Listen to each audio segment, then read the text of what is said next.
O vereador de Jacareí, Fernando da Ótica, do PSC, foi denunciado pelo Ministério Público por improbidade administrativa. A Comissão de Ética da Câmara também apura a mesma denúncia por meio de um procedimento administrativo aberto no final do mês passado. A suspeita é de que o parlamentar teria cobrado 10% sobre o salário de um assessor durante o mandato anterior dele no Legislativo. Nós tentamos, mas não conseguimos contato com o vereador. E a Câmara de São José dos Campos realiza nesta noite uma audiência pública para apresentar o projeto de lei complementar que estabelece regras de zoneamento em 26 áreas da cidade. De acordo com a Prefeitura, o projeto corrige a Lei de Zoneamento de 2010, que em 2015 sofreu uma ação direta de inconstitucionalidade do Ministério Público. A audiência é aberta a todos, inclusive haverá um espaço para que os moradores comentem e façam sugestões sobre a proposta. O objetivo do prefeito Felício Ramute é de que a revisão de zoneamento seja aprovada ainda neste mês, para que em julho seja debatido o plano diretor.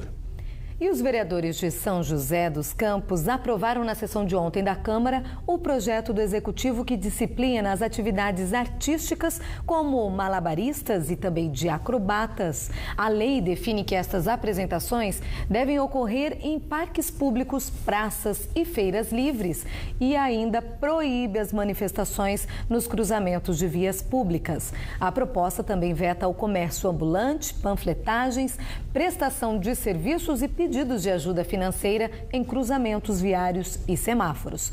Para entrar em vigor, precisa ser sancionado pelo prefeito Felício Ramute. E o tempo virou na região, hein? E depois de uma sexta-feira chuvosa, principalmente no período da tarde, a frente fria deve se afastar da região no fim de semana. E as temperaturas podem cair. Veja na previsão do tempo.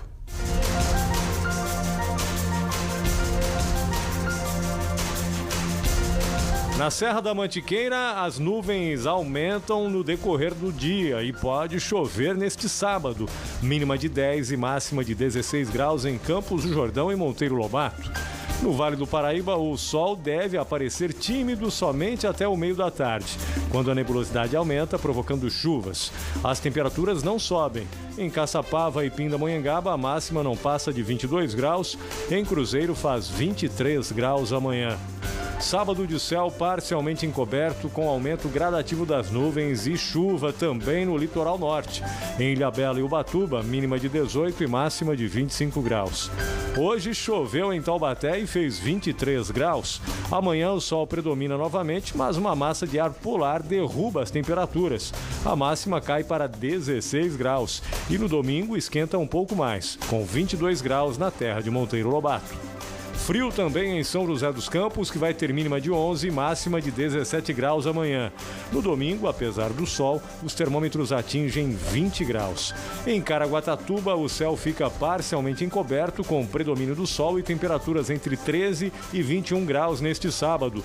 As ondas chegam a 2,30 metros de altura e os ventos passam de 5 quilômetros por hora.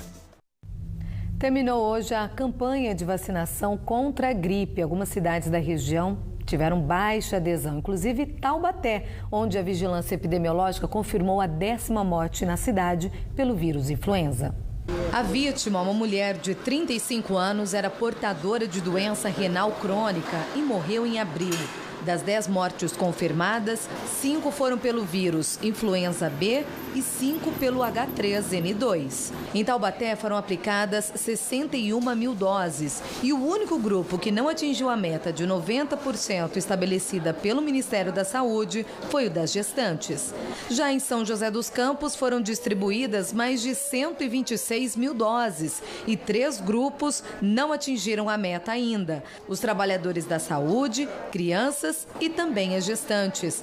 A vacinação prossegue até o fim do estoque e podem também receber a vacina policiais, bombeiros, guardas municipais, trabalhadores do judiciário, cuidadores de idosos, auxiliares e funcionários de escolas e creches, trabalhadores de limpeza urbana, além dos doadores de sangue e de medula. No litoral norte, Ilhabela não conseguiu atingir a meta nos grupos das crianças, gestantes e mulheres que acabaram de ter filhos. No total, foram aplicadas 4.955 doses. Ubatuba ficou bem abaixo da meta. Vacinou apenas 68% do público-alvo. Foram imunizadas 10.910 pessoas, mas o objetivo era alcançar 15.900. A DIG de São José dos Campos deve encaminhar na próxima segunda-feira ao Fórum o inquérito policial do caso da morte da vendedora Jaqueline Barros, de 28 anos. O delegado responsável pelas investigações, Darcy Ribeiro, pede a prisão preventiva de 4 envolvidos. O ex-marido da vítima, suspeito de encomendar o crime, e a namorada dele já estão presos. Já o atirador, conhecido como Corolla, e a namorada seguem foragidos. A polícia suspeita que o casal esteja escondido na região metropolitana de Curitiba e, por isso, já pediu apoio da Polícia Federal para prendê-los. Olha, no próximo bloco tem as dicas que separamos para o seu fim de semana aqui na nossa região, através da agenda cultural. E uma dessas atrações é a edição número 28 do Festidança, que começa hoje em São José dos Campos. A nossa equipe acompanhou a expectativa do espetáculo de estreia. A gente volta já às 7h08.